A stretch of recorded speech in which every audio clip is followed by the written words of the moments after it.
This is Pretty Much Pop, a culture podcast. We know shit from Shinola, but stroll right through the shit anyway. Today we're discussing the career of Steve Martin, from his 70s stand-up, through The Jerk, through his many films, through Only Murders in the Building, and his various other activities recently. This is Mark Linsenmeyer, and I do mind if you smoke. This is Al Baker, also proving it's perfectly possible to build a career on likability over talent. I'm Sarahlyn Bruck, and I hate and will destroy all cans at all costs, no matter what. This is Lawrence Ware coming to you from Oklahoma City, Oklahoma, and I am incredibly talented, but am I funny? My intro had a deep cut in there. Do you know the joke? Hey, do you mind if I smoke? No, not at all. And the response... Oh, I know it, yeah.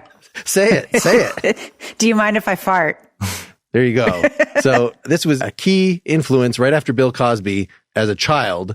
And my dad, in fact, took out the naughty parts in recording some LPs onto cassette for me. But I think this smuggled its way in. So not only is it a nice fart joke, but it is a much more succinct way. You know, another comic might when people ask you if they could smoke, I mean, that's just like just blowing noxious air. It just, so going off about how bad smoking is. So simplicity, I think there's a genius to that. I'm happy you see the genius. I don't see it, but sounds great.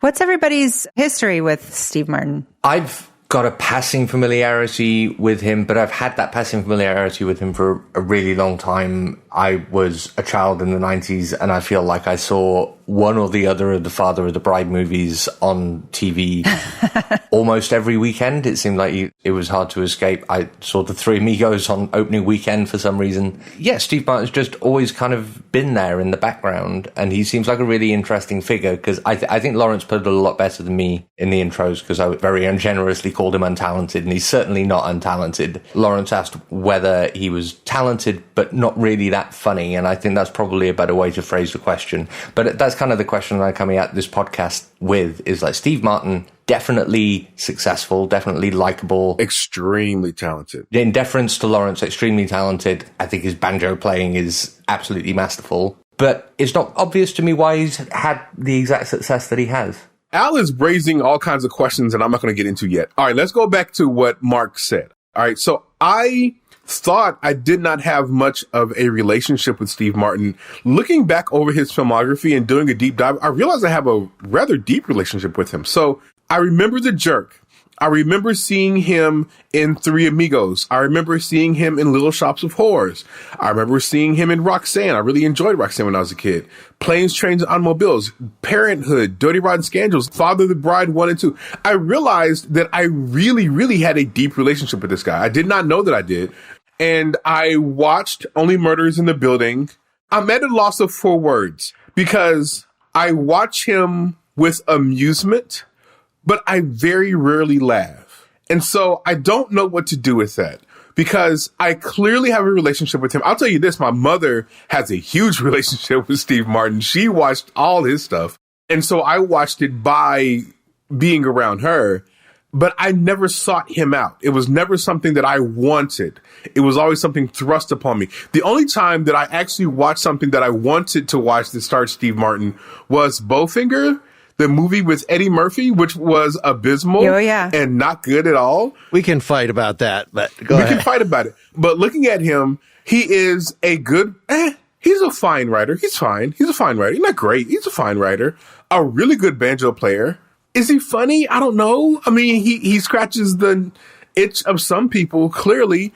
I am with Al on this one. I don't understand the career that he's had, but I definitely see that he is remarkably talented. He's very likable, but beyond that, I don't see much there.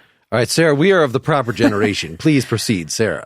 Yeah, and also I realized he is almost exactly the same age as my parents. They were both born in the second half of 1945. And so he was a staple in our household growing up. And I always thought he was funny, even going back and watching some of his old stand-up bits. They still resonate for me. And it may be because of that history, but I feel like Steve Martin has been performing in my life, like for my entire life. He has been. I mean, he literally has been.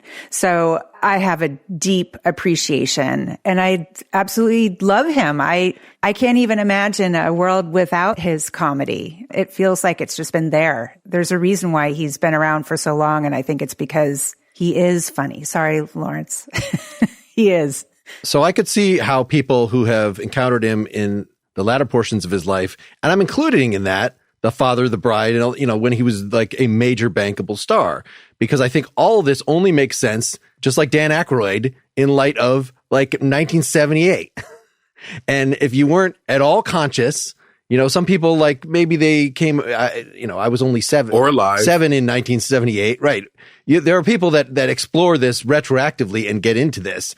So here's a piece of the show, Freaks and Geeks, the Judd Apatow, Paul Feig, so current crop, or, you know, I guess they're still as old as me, but anyway, younger crop of comedians. One of the scenes in there, the main character has been sort of romancing this other 12-year-old girl and finally gets to go out with her, and they see The Jerk and she doesn't like it. And he's like, I have to break up with you because if you don't get The Jerk, there's something wrong with you. This is like a litmus test on whether you have comic sensibility or not. And I will stand by that. I think The Jerk, I've seen many, many times. I'm sure I will see many more times. I think it is miles ahead of Blues Brothers, Animal House, Stripes, the other sort of classic Saturday Night Live related comedies of that day. The early SNL. Everything else is sloping off of that.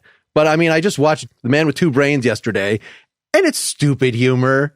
But there was a lot of stuff that made me laugh. Parts of it don't age well, but I think he thinks himself that his stand-up would not necessarily be immortal, would not necessarily age well, that you sort of had to be there at the time, that it was a reaction to, well, he says, the seriousness of people bummed out by Vietnam. Oh, yeah. Or rejecting the punchline. Mm-hmm. Did you guys watch the documentary? I did. No. We know why Lawrence at least can appreciate him, because the documentary presents him in the most sympathetic way, this 2-part Apple documentary. But yeah, go ahead. Yeah, no, I just thought it was really interesting, especially you guys and your philosophy backgrounds. He was kind of dismantling what stand-up was. And I think that's partly why he was so popular, is because he absolutely took apart and put it back together what a stand-up act could be. And that I found really fascinating. And I think that was born out of, unless you could disagree with me, Mark, but I think it was born out of his philosophy background from college. Yeah, he says stuff like that. He also said that he started as a magician. Right. But then found that when he failed at the tricks, people liked it better. You know, when it was so making people laugh offered more overhead, he said, in terms of advancement than being a magician. So he actually did not start as like this comedy nerd. It was sort of something that he drifted into as a performer. And it took him a decade to build this stand-up act where it was consistently funny, where he was just trying basically just silly stuff. And how can I, challenge the expectations of people who are sitting and watching someone on a stage? Like maybe, so it's sort of, you know, like Andy Kaufman at the same time. Right. You know, let me get mad at the audience. Let me just stand here and do nothing. Let me maybe drop all my props on the floor. Let me, you know, just see what actually sticks. This is interesting right off the bat, because one thing I did want to talk about is how interesting it is that Steve Martin had a reputation in his early stand-up as a kind of revolutionary act with his, you know, absurdism and whatnot. But historically, in terms of his reputation, his legacy, especially if you compare him with other SNL luminaries of the time, especially John Belushi and Dan Aykroyd. Someone who died, yes. He's got a tamer, kind of more mainstream. He's gone on a more tame and mainstream direction. Or at least for me, in my generation, he's the Father of the Bride guy. Yes. John Belushi is the Maverick of comedy guy. And hearing you talk about his experiences as a frustrated magician, maybe he's just uncannily good at developing a product for the market, right? He saw an opportunity to fill a hole in the entertainment industry and kind of went for it. Maybe there's a similar kind of savviness at play in him becoming, again, I don't know if this is exactly true, but it feels like he was, if not the first, at least one of the first people to make the transition from like SNL type stalwart to romantic comedy movie star. That's a novel path to take, or at least it was for him. One of the things that I was taken with was I really enjoyed watching him on SNL for some reason. I found him to be a really good SNL star. I thought he was quite good on that. when he started doing movies, I'm really trying not to be a downer, but it's like he was doing things that seemed funny, but maybe it didn't hit me. I don't know what it is. Like, for example, when you go to The Jerk, for example, it's stuff that should be funny, but for whatever reason just didn't hit me. Like, what am I missing? Because I feel like you and Sarah have this deep appreciation for him. So, for example, I watched the documentary. I really enjoyed it. I really found him fascinating. I really enjoyed watching that. Al, I would strongly encourage you to watch that documentary because I think he does a wonderful job, both as the documentary director and whatnot, but also the subject matter. It's really, really good, very interesting. I find him to be a very interesting character, but he doesn't hit for me. And I don't know why, because usually I'm an easy mark for comedians. It's easy to make me laugh. It is not hard. I laugh at the dumbest Instagram videos that I come across. I'm an easy mark. But for some reason, it just didn't hit. So is this a generational thing? Is it a racial thing? Like, what's going on? What am I missing that you guys clearly are able to tap into? I think it could be either of those things. I take that back, actually, because he has absolutely changed his career. You know, his first obsession was obviously with stand-up. He gave that up in 1980. He switched over to movies and he became a huge movie star. And I do feel like he is most interested in not necessarily in meeting the market, but I think he's a guy who probably gets really bored with whatever it is that he's doing, you know, and he gets to the top of one mountain and he's like, all right, on to the next one. I also watched in preparation for this, just looking up on YouTube, because you can see, you know, parts of his stand-up on there. Somebody put together all of his appearances on Letterman. So there's like 4 different 2-hour files. So I watched, you know, a good chunk of a couple of them. You're a big fan. Well, this was just, you know, if it's the podcast thing. If you're going to do something, why not do it at this moment when we're actually preparing for something? Sure. You know? Yeah. Fill the time. But I would not normally look for that. And, you know, I think he's known for being especially good in that sort of situation. He was good. You're right about that. So like one of them, he and Letterman are talking about how meticulous they are about their preparation. And they're like, oh, well, let's show some video from, you know, last week when we were preparing for this appearance. And it's just completely absurdist, this debating of, oh, and then I'm going to pick up the coffee cup like this. And they're fighting over the coffee cup. And there was another one that was, you know, doesn't age well necessarily, but was Steve and Dave's gay vacation or something, as if like right after they are on the show together, they went off on spring break and are frolicking on the beach and things. And just these conceptual things that I think that this is where it comes through. It definitely becomes more gentle and subtle over the years. And it seemed like his last, with Roxanne and LA Story, which I was not able to rewatch, but I remember that being a high point. He had these sort of personal films that were more romantic, that was like, this is my serious thing.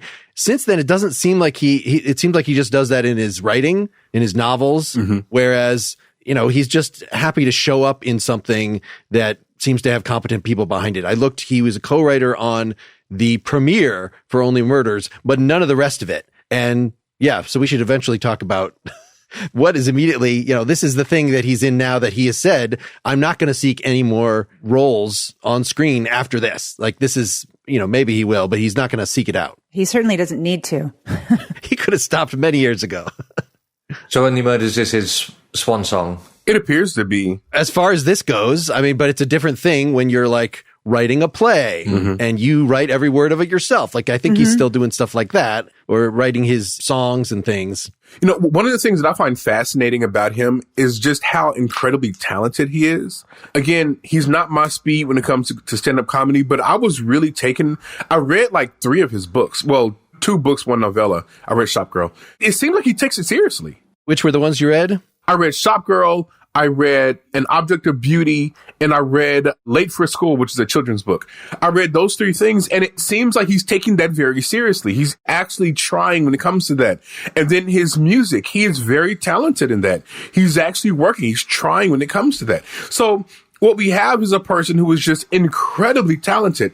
And I'm willing to admit that maybe his comedy just doesn't hit me. And it's fine that it doesn't hit me. But his comedy just is not my speed. But I deeply, deeply appreciate the ability of him to kind of sink into his work and work really hard at being a good actor and work really hard at being the best writer he can be and work really hard at being the best banjo player that he can be. And then I came across a video of him tap dancing with Gregory Hines, and he was incredible in this tap dancing. Like, he is an incredibly talented man. So I walk away from this exercise really appreciating him. I'm still on Al's corner where it doesn't work for me. It's not my kind of thing, but I really, really appreciate him. I understand now his appeal. I get it. I'm just never going to go, like, outside of Only Murderers in the Building, which I kind of watch more for Martin Short than I do for him. I'm just never going to kind of return back to him, but I really appreciate him. And I'm happy that I did this, even though I will never look at his work ever again. Let me ask one more thing of everybody, which is, so he's doing a stand-up tour with Martin Short now. So it's like his first actual comedy tour, but I'm only going to do as a duo, which I actually tried to get tickets with my dad for. It was coming through Madison like this month. Yeah. And I was poised right when the tickets were released, and they were all pre-sold. This is just the situation now, at least with some, like, I don't know, you have to be on some list for the artist or for the venue to be offered pre-sales, because otherwise it would have been $1,000 a ticket or something. If they were seriously. Wow. Yes. It's like 1979 all over again. But I did watch the Netflix special that was from like 6 years ago. So maybe this is like why they're doing this now. I saw that. And I thought it was great. Al, what did you think of that? I thought parts of it were very good, but I thought large swathes of it were at times achingly unfunny. I intended my next piece to be saying something very, very nice about Steve Martin, but I'll come back to that later. Achingly unfunny. Like the trading insults part, right? That sort of started things off. The trading insults part was charming. That's what I'm thinking, have in mind clearly. Like, and just having the two, and he got the Steep Canyon Rangers out and did a couple of songs, and that was great. This was what I wanted, was charming anecdotes and back and forth and a bit of banjo playing. And all of that was brilliant. Martin Short's comedy musical number about being the stepbrother of Jesus was not funny. I was trying to leave that out of our consideration. This is not a Martin Short podcast. What felt like 10-minute long skit where Martin Short was a ventriloquist dummy being puppeteered by Steve Martin was also not very fun. The material just wasn't strong. You know, maybe they've got new material for the new show, but I certainly wouldn't have been queuing around the block to get the latest round of these tickets.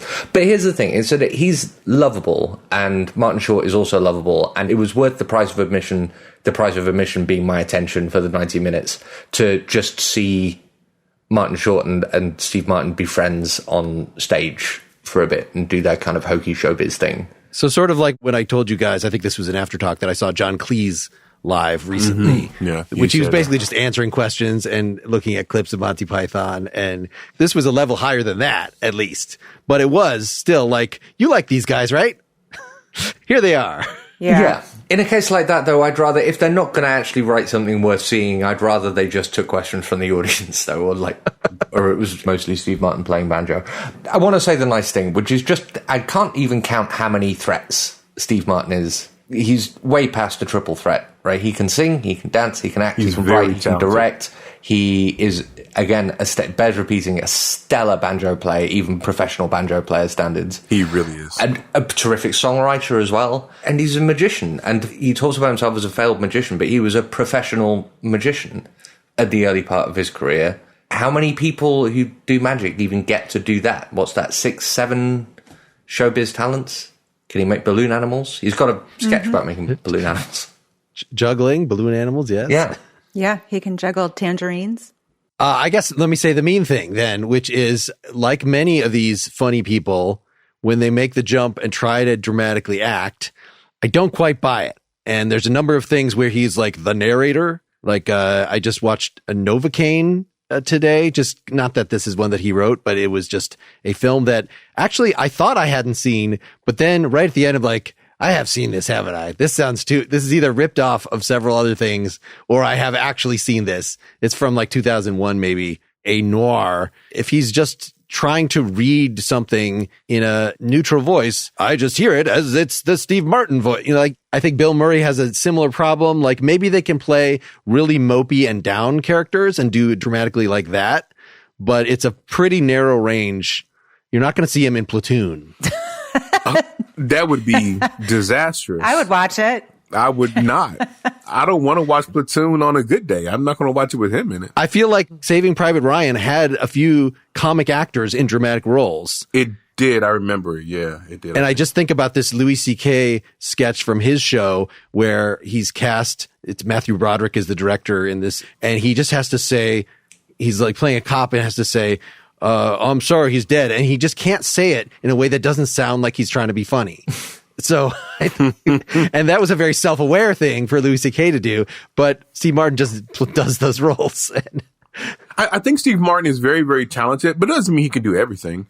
So I think that because he is so talented and he is so accomplished in so many different arenas, I understand him wanting to try to take his hand at dramatic acting. He just doesn't do it very well. I will say that he is a good actor. Like, when I watch it, it never comes off as like he's not acting well. Like if you remember, there were like early Dave Chappelle roles where Dave Chappelle was trying to act. And even though it was a comedy, it wasn't good acting, even for a comedic movie. Like, he doesn't come off like that. He's a good actor. He's a solid actor when it comes to the comedic films.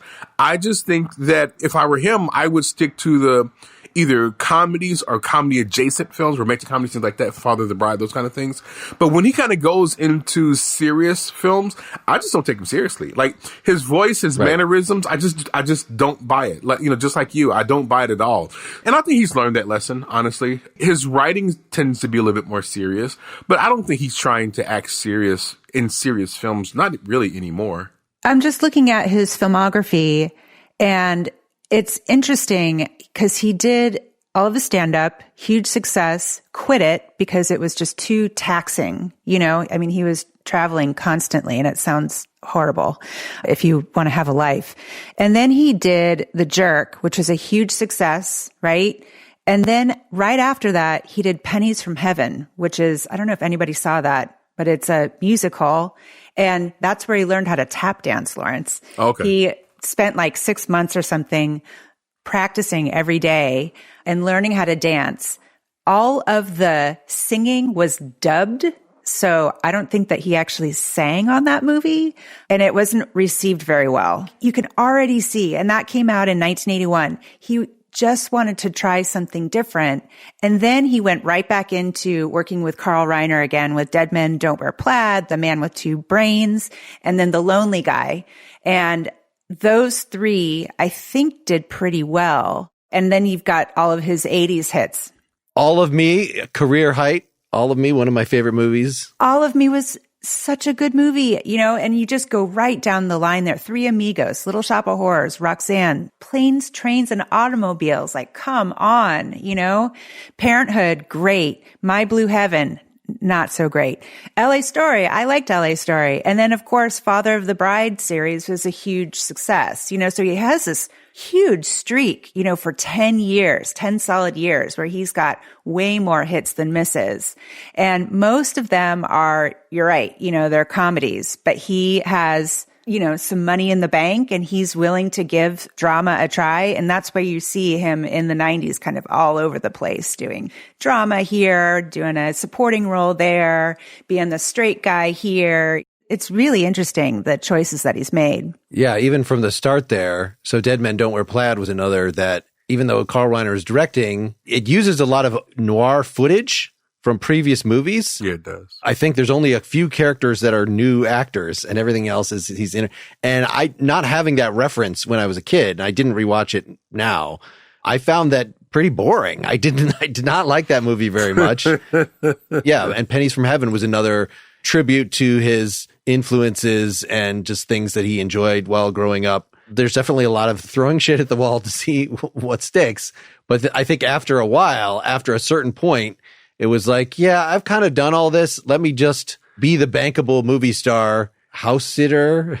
I saw that in the theater. Mixed Nuts, a notoriously terrible movie. Sergeant Bilko, notoriously bad. Yeah, I didn't love that. These are scattered in with his well-regarded things. And Grand Canyon. Did you guys see Grand Canyon? I watched I've seen that movie multiple times. I think that Grand Canyon is a wonderful movie directed by Lawrence Kasdan. I did not love Steve Martin in that movie at all. Right. I'm with you on that. I did not think that he was great. Maybe that's what I had in mind as not like too dramatic. Don't be in there. It was a good movie and he was not good in it. Kevin Kline can do that. Yeah, he can. Like, he is really funny, but he can do a serious role. Even Robin Williams, like, he's unhinged enough that he can do a Robin serious. Williams is he can get out of his own skin. Whereas Eddie Murphy or Steve Martin, like, they can't get out of their skin. Okay, don't go there. No, okay, wait, time out. Don't say Eddie Murphy because I just watched Dreamgirls the other day. He is amazing we're talking about Eddie Murphy, guys. He is amazing in Dreamgirls. What was that movie that he made about Dolomite? He was amazing in that. I didn't see the Dolomite, so I shouldn't judge. Oh, Dolomite Is My Name is incredible. And this is super interesting, especially you bring up the Robin Williams comparison. So Robin Williams, Steve Martin, Eddie Murphy are a really, really good comparative trifecta, I think. Because Robbie Williams, not the Take That singer, Robin Williams came up around the same time as Steve Martin, but not through the same comedic route, right? But was also, and maybe much more genuinely anarchic, where you feel like Steve Martin was absurdist and anarchic as an artistic choice. Robin Williams could never have been anything else. and if you look at how their careers developed, like, Robin Williams turned into, as did Jim Carrey, turned into really intensely brilliant dramatic actors. Like, both of them have turned in some of my favorite dramatic movie performances of all time. And Steve Martin is just not the same kind of creature, but also neither of them have gone on to the overwhelming degree of mainstream success. I mean, both of them had their moments of being like some of the highest paid actors in Hollywood, but it really feels like Steve Martin defined a whole genre of sentimental romantic comedy early 90s cinema. Do you think it's because if Steve Martin is sort of considered someone who's changed what stand-up is, you have somebody like Robin Williams or Eddie Murphy or Jim Carrey who are coming up sort of in the same time? It seems like if you're the one who is defining what comedy means now, it's harder to get away from that. It's harder to get away from your own shtick because all four of those comedians had a shtick that they needed to escape from. You know what I mean? As if Steve Martin was like less identified with the shtick than the others, maybe, or maybe he was more identified with it and had to make the move to finally be able to define who he was, like, on screen. What was Eddie Murphy's shtick? Because I don't associate him with having any kind of shtick or anything like that. Well, maybe this is, again, that you weren't alive watching movies when he had his golden SNL period with 48 Hours and Beverly Hills Cop. Trading Places. The Golden Child. This character that he played again and again. So we should bring in Bowfinger here because he kind of reprised it. By then, he had gotten kind of complacent. You know, his movies weren't doing as well. But for both him and Steve Martin, this 90s movie was sort of return to form. That is just as silly. You know, Steve Martin wrote it, and it's just as silly as one of his earlier scripts. And then Eddie Murphy's performances in that he does sort of this exaggerated version of himself as like an asshole celebrity, but then also his twin geek brother that I just love the voice that he does for this. I don't know. I just rewatched that a couple days ago. Scenes like where, for people that haven't seen it, it's Steve Martin character is making a movie. He's supposed to try to get a big Hollywood star in it, played by Eddie Murphy, who of course won't even talk to him. So he decides to just shoot him without him knowing it. So they sort of chase him around parking lots and then get his twin brother, even though they don't know it's his twin brother, to do some of the back shots and things. And there's one very irresponsible seeming scene now to me where they have him run across a freeway and have to shoot, which just made me just about shit myself. It was so funny. Yeah. That scene is terrific because it's incredibly funny watching Eddie Murphy run across a freeway, and then the punchline of the scene is Steve Martin saying, "That's great. We've just got to do it a couple more times." But it's not a good movie, though. Like, it has good moments, I think that's a but good it's movie. not a good movie, though. It didn't work for me. And I love Eddie Murphy. And so I wanted to like that. It's just something about that comedy. Because Eddie Murphy clearly reveres Steve Martin. Like, he loves that guy. Dave Chappelle reveres him. You know, Chris Rock. So he's clearly operating and doing something that comedians respond to. Because it's something about him that they love. They gravitate to that guy. It just doesn't work for me. And I don't know why. You just hate comedy, Lawrence. Don't you dare. You hate to laugh. Don't you dare. If we're going to talk about not laughing very often, let's finally move to Only Murders in the Building, which... Oh, you guys. I laugh quite a bit at that, actually. I'll tell you, I'm stalled in the middle. Like, I've abandoned the show so many times. It's one of the shows that I watch with my wife. And actually, she's been the one. Even in going up to this, we finally watched one more episode from season 4 last night, but we're about halfway through, and it's just has been low on our list. I admire some of the ideas, but just actually sitting through the 45 minutes or whatever of it, I just don't find that pleasing. At almost some of the seasons have been better than others. Some of the elements have been really great.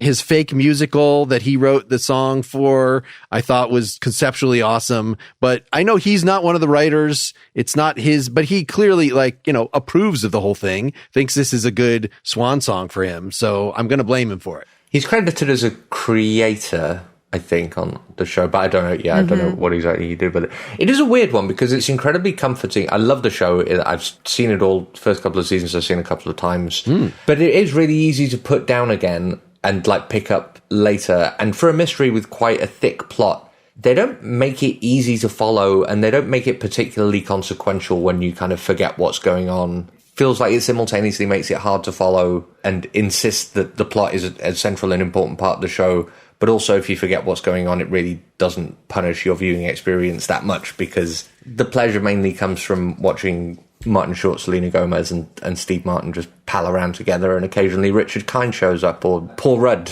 That's a good example that he showed up in the recent season, that his character had died in the previous season. He showed in the recent season doing this ridiculous accent, being a stuntman, and I just wanted him to go away. I'm just you're amusing yourself and no one else. I did not like this element. But it has Meryl Streep as well. I mean, clearly a lot of people enjoy working on this show. It's very popular. Honestly, the first 2 seasons I really enjoyed, but then it starts stretching the credulity of what is trying to do. And so it kind of lost me 3rd season, 4th season. But I mean, this guy is doing credit card commercials off this. He's back, man. He's out there. He's making money off this. So it's clearly very popular. I wish they would end it with the next season, because I think that it's run its course. I think it's about ready to die. But for what it was, I really enjoyed it. And then it started overstaying its welcome. But I thought it was very funny, those first 2 seasons. I really enjoyed it. My kids love that show. Love it. I think I like the show the most out of the 4 of us. I've enjoyed all of the seasons. We keep coming back. It is a show that I do understand being able to drop off and come back, but that doesn't really bother me. And if I'm forgetting some of the plot points, that also doesn't really seem like a big point of the show. I think it is exactly what you guys have all said. This is the fun to watch these 3 main characters bounce off of each other. That's why we're there. And it does seem like it's more Martin Short's show. He's sort of he's the funny one. Yeah. And it does feel like Steve Martin is stepping back as more of the straight man, but still it's very comforting, very enjoyable for me. I'll watch it for as long as it's on. Can we compare? Did you guys watch Bad Monkey? This just came out on Apple TV. No, I did not. Oh, yes, I did. It's based on those books, though. Yeah, I know the books, but yeah. So it's a mystery show. Well, sort of mystery, but I mean, it's not quite the same thing, but it seems like it to have a similar blend of comedy and action. And I just think it's objectively a far superior show. It is so sharp. I just really like that. Seriously? Really? Yes. Whereas this is just, maybe it's too aimed at people who are 70. Only Murders. Mark, I'm not 70. However, Vince Vaughn is excellent in Bad Monkey, but he is being Vince Vaughn. That he is going right back to his old shtick, whereas Steve Martin doesn't do that. He refuses to do that. I find that in and of itself a good move. He's in his late 70s now, and he is still trying new shit. That's admirable. I love Bad Monkey. Nothing against Vince Vaughn being Vince Vaughn. And he's really perfect being Vince Vaughn in this role. But at the same time, he's going back. Let's go swing dancing, Vince. Sarah, I feel like you're shitting on Vince Vaughn a little bit. I mean, Vince Vaughn has tried to do different things, you know. He has, but he's not doing it in this great show. He's going back to his old thing. Well, I think Mark would disagree with you about being a great show. But honestly, that Bad Monkey, if I remember correctly, it didn't get very good reviews from the critics, if I'm remembering correctly. It didn't. I don't know, but like it's on my queue. I just never actually watched it. I never got into it. I never got a chance to watch it. But Mark, you're telling me I should watch 93% Rotten Tomatoes, dude. That's wonderful. You're fucking That's wrong. wonderful. I'm very wrong. 80%. Why are you attacking me? I'm meter. fucking wrong? God damn, you're attacking me. I feel attacked. You as the respectable critic. 7.4 on IMDb. I think it got kind of mixed reviews. Anyway, the point was merely to say, I think there's a pacing issue in all comedies. And the more wacky the comedy, you know, when I watch a Monty Python movie, it's really hard for me to get all the way to the end without just kind of being tired and wanting it to and there's a similar thing that some of them, like The Life of Brian or The Jerk, stick the landing. Like they get out of there quickly enough. But even The Man with Two Brains was sort of overstaying its welcome a little bit. It tried to have like, we got to have some action. We got to have like a chase scene or, you know, things in the end, to have something to not just make it be an hour and a half straight of comedy that you sort of just like want to be done. Whereas, you know, Holy Grail notoriously literally just ends. You know, it's just the series of jokes. This is not a Monty Python podcast, but are we running into similar things? I was trying to think that there's something similar in the way that comedy fits into Only Murders has to be something different. It's hanging out with these characters. You know, we're going to take our good, sweet time with the plot. We're not just going to, right? I mean, that's the thing plot wise. These mysteries should be 5 episodes tops. There's just not enough to them. Yeah. I agree with that. If that was the point, but it's not a point. It's comedy pacing. So it has to have some other rules. So how do you guys feel about like the pacing on the show? Do you get bored? Seems like you guys do not get bored while you were watching it. The pacing for each episode kind of works. And there is, even though the plot of the stakes for each episode aren't always terribly clear, getting through an episode isn't a chore. Where the pacing becomes an issue, I think, is over the course of a series. And it feels like often there's not quite enough at stake to sustain like an episode to episode murder mystery thing. But where comedy fits in, I think, is really interesting because some of the funniest stuff, I think, in the show are the kind of conceptual jokes lying in the background, like Martin Short's constant efforts to revive his career or his status as a pathetic, washed-up entertainer has been, and Steve Martin's character too. I'm thinking especially of the musical, like he's got just the very idea that this play was a flop and he's going to revive it as a musical and get it together in this implausibly short amount of time. It's a very like Mel Brooksian plot, and it works tremendously well. And it all comes with this great denouement. The denouement of that series isn't catching the murderer; it's Steve Martin successfully singing "Which of the Pickwick Triplets Did It," which was a brilliant moment of TV. And that song has been stuck in my head for I think a year at this point. And Matthew Broderick's cameo in that show, where he came on and played this insufferable version of himself, that was a high point. Yeah. Well, didn't he play the same insufferable version of himself in Curb Your Enthusiasm? Yeah, I think he did. Oh, pretty much. It was. Yeah, he did. I don't mind the pacing of the show. I think the pacing of the show is. I'm lying. The more I think about this, you're right. About 5 episodes in, I start feeling like it's dragging its feet a little bit. So maybe you're right. Maybe it would be better because on an episode to episode level, like the episodes are solid. There's arc to them, beginning, middle, end, intrigue, all that kind of stuff. But then when you look at the course of the season, you begin to start seeing them dragging their feet a little bit and including things that maybe should not be included. So I think you're right, Mark. You know, a shorter season, you know, something along the lines of like what British television does, like, you know, 5 episodes, 6 episodes max. I would be good with that. I think that would be a good one, but it's just that it's playing in American television kind of expectations. And so the show kind of drags out a little bit. But yeah, at first I was going to disagree with you, but the more I thought about it, I think you might be right, Mark. I disagree. I think that the pacing is fine. It's a show that comes out week to week. And so that for me, I mean, each show itself, you guys are right. Each show itself, great. It has a nice little arc. And I think because it comes out every week, we're not binging this, or I'm not binging it. It doesn't drag for me. I still love it. And I still think there should be the amount of episodes that they have. The episodes are short, right? 30. That's about 30 minutes, Yeah. if I remember correctly. Yeah. Yeah, they're short. Yeah. So that's a plus. That they're 30 minute, that it's, And it has it's filling a that sitcom. sitcom You guys are kind of such thing. haters. We're God. not. But I will say, Sarah, that I think you're making a good point, because what I do when it comes to that show, I wait for all of the episodes to run and then I binge it. And so maybe that I am messing myself up by not waiting for it. But if I'm being completely honest with you, if I was watching that week to week, I would fall off of it. It just does not capture my attention enough to watch that week to week. It just doesn't work for me on that kind of level. So I don't know. It's a catch-22, I guess. I feel like I'm a hater this week. Like I feel like I'm being really mean this week, and I'm not trying to be mean, because the guy is very talented. I like some of his stuff. I'm going to be more positive. You know, I think that the production design on Only Murders in the Building is quite good. I think that the acting is quite good. I think the writing is okay. I'm going to be positive moving forward. Sarah makes me feel bad. Good.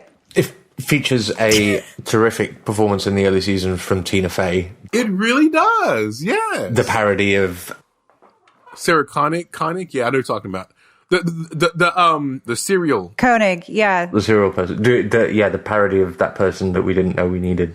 That's a podcast we should do, is talking about her. She is incredible in a lot of stuff. I'm really impressed with her. I love Tina Fey. I would absolutely love to talk about Tina Fey. But what about, actually, I was wondering what you guys thought of the show as it presents podcasting in general. Like, I think it is kind of funny that they're following people around recording on a cell phone. It's silly, because we would never do. Yeah. Like, just the fact that you could have people off mic that are in the room with them. I don't know. I see this whenever podcasting is depicted. It does not take seriously. I agree. You have to like actually have a mic in front of your face, and you can't just the basic things. And like, when do they do the editing? What, like, I just don't see It would not be very cinematic to watch editing in a movie format. No. Go ahead. No, Paul. So it's not realistic about that, but one thing that the show is weirdly realistic about is it feels the need always, and in my view correctly, to make excuses for how any one of the characters can afford to live in the building and in the part of Manhattan where the show takes place, which I think is great. So many shows are set in New York and everybody effortlessly gets by and somehow manages to pay for 2-bedroom apartments all to themselves right opposite Central Park. But this show has entire subplots about how the hell anyone could manage to live in that building. Yeah, I did appreciate that too. I think that's quite smart. I think that is kind of a commentary on things like Friends and whatnot, where these people are like dead broke, but they're living in extravagant apartments in New York City and wearing designer clothing. Man, they'd be on the streets smoking rocks. there are in-show explanations for these things, rent control, and there's whole episodes that are about. I think similarly, yes, that if you have a show and you reflect on it at all, then hopefully these things get addressed at some point. I'm a little annoyed in general at true crime as a podcast format because it is so, just out of jealousy, and because it is such a huge thing, and it's now what people think podcasts are. You know, whereas that's just one small portion of it, you know, and as well as not showing editing, like the production that goes into an NPR style podcast of any sort is very time consuming and not something that somebody can just do. Like you, the listener, if you start a podcast tomorrow, it's not going to shoot straight to the top. I can just guarantee. And so no matter even what it's about. So it's funny that I found it implausible that this podcast has been so successful that they're making this movie about it with all these big stars playing that. The irony is, of course, that the actual actors playing these characters are way more famous, or at least as famous as, you know, Zach Galifianakis and Eugene Levy, the people that are supposedly playing them. But as I guess I'm sucked in enough, I believe enough in the world that I don't believe that these people are playing them, that this podcast could have moved them into with that level of success.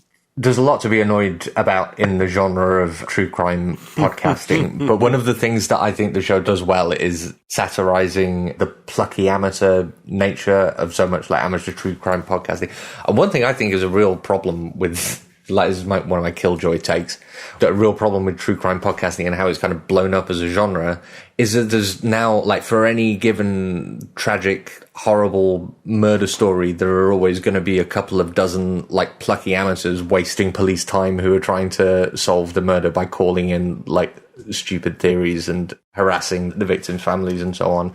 I really like in the show the way they developed a relationship between the police department and the Only Murders team, and especially how the show just pretty much routinely paints the Only Murders team as mostly getting in the way of proper police work.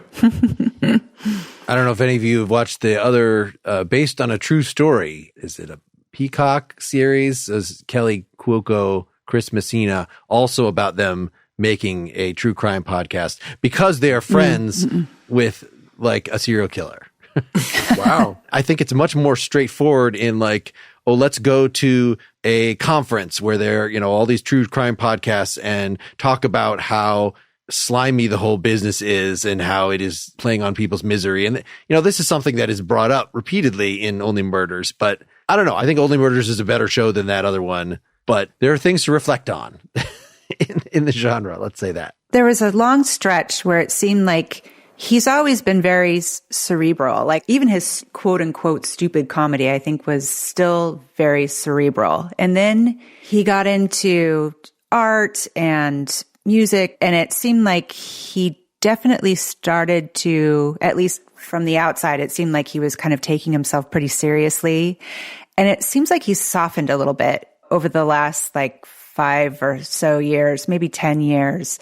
He's softened. And I wonder if it's because he had a kid, pretty late in life, or maybe it's just that he's now of the age where he's like, yeah, like, who cares? Like, I'm going to do what I want. I'm going to make people laugh if I want.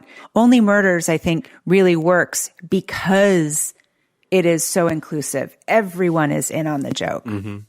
He's not excluding anyone. No, I think that's a very smart take. And I guess it feels like we're wrapping up. I mean, I maintain that Steve Martin is an admirable person. I really admire his talent. I admire his longevity. There are many people who would not have lasted as long. I think that it is really remarkable that he's able to change course so many times and be a stand-up comedian and then be a comedic actor. Then he tries dramatic acting, doesn't work as well. He does a pivot. He starts writing more. I think that's very admirable. I respect that you, Sarah, and you, Mark, really find him funny. It just doesn't land for me, but I respect him. I admire him. And that Apple documentary, you listeners, I would strongly, even if you don't like this guy, so good. I would strongly advise you to watch that Apple documentary because you will walk away with a deeper appreciation for his art, for what he did, for what makes him so special. Because when you guys, as my podcast co-hosts, were really gung-ho on talking about Steve Martin, I was like, I might outsource this one. I might, get you guys get a guest host or something like that. But I'm very happy that I dug in because he's very interesting. He's very talented. I really like that. He just doesn't scratch my itch, but that's okay. That's okay. All right. We should talk about Eddie Murphy a little more in the after talk as a point of comparison because it's too much of a box to open to get into it right now. But basically, when you have all the money in the world, when you have all the fame, what do you do? Yeah. And just what Sarah was describing. Yes, it sort of is a vanity project or whatever, but if you're good enough at it, then it's not a vanity project. If you have something to share, so I don't know, right? Is he a literary author? Is he James Joyce? No, he's but not. He does the job. It is serviceable. I'm really enjoying a novella I'm going to recommend to people, The Pleasure of My Company. I'm only halfway through it. Yeah, I read that too. I did enjoy that. Yeah, that is about a guy who has a obsessive compulsive disorder. And he starts off the whole book of like, I wrote to Mensa and I was going to join them, but they got my IQ wrong and they put it as 90 instead of 190. They left out the 1. And so you're from the very beginning, like, is this character like the jerk? Is he basically an idiot who has these, or is he actually a genius? And maybe it settles at some point, but it's really not clear. I just thought, it's his funniest piece of fiction that I have read.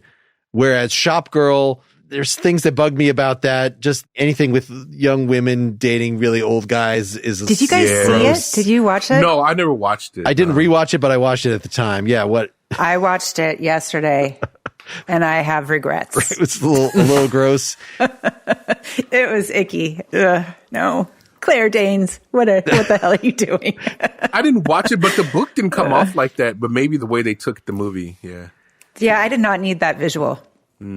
If I were a several-time divorced older man who had the charisma and power to attract a 20-something-year-old, I can't even put myself in those shoes. I'm just merely grossed out from the outside. And that is kind of like even his actual marriage, that, why he has a child at this advanced age is because he found somebody super young. It's in the documentary. It seems fine. It's not Soon Yi. It's not. Oh, man. It's on the legal up and up. There's nothing to cancel him about, but it's not Soon. Oh, wow. Wow. I'm very happy that it's not not that kind of situation. Yeah. If I had all this money and then how would I create a band for myself? Anything that I would write will be published. What would I choose to write? I think this is a fun game to play with yourself. And he has done admirably in that area, has used all this money from the movies that he didn't write, these giant, big budget movies that he, I'm sure, made a ton off of. So the fact that you don't just go home and lie around all day and eat dinosaur eggs or whatever, is primo. Good job. Thanks for listening. Thanks for participating. Thank you, guys. See you soon. Thank you. Thanks, guys. Pretty Much Pop is part of the Partially Examined Life podcast network. Get more Pretty Much Pop at prettymuchpop.com. Get bonus content for every episode at patreon.com/prettymuchpop.